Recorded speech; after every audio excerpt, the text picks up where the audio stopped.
Hi, we're here to talk about my favorite tips for teaching online. Now that we're back online, yay, let's make it work. So, my suggestion is first to use tools for an educational journey, not only thinking of building skills and skill sets and quizzes and rote learning on basic recall, but on bringing the level up of higher order thinking skills and thinking of the educational learning experiences as exactly that, an educational learning experience. These are my three favorite digital tools to help you partake with the educational learning experience: Padlet, Edpuzzle, and Wiser. And on the bottom here, you have some of my favorite tips. Padlet, as you know, does cost after you use three.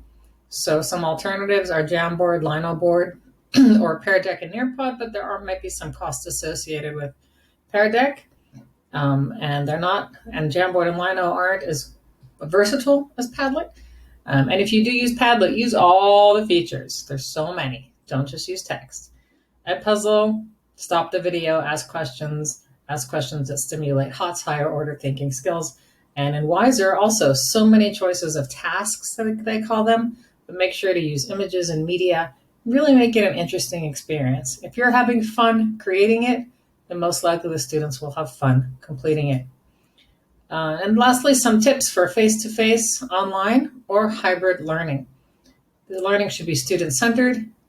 What will the student create or design coming at it from that angle? Including others, make it real. Many of us are home now.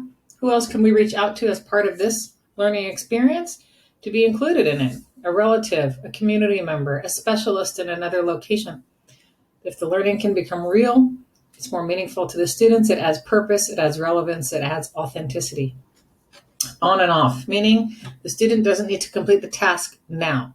The student doesn't need to complete the task in 5 minutes or 10 minutes. That's not like real life. When you have a job, you do things, you come back to it maybe later that day, a few days later. It's reviewed by others. So make the learning meaningful as much as possible. The student has to do something and then think about it and then come back and either revise or add to it. And again, making it real. How does the topic relate to their lives? Good luck to all you online teachers. You'll be great.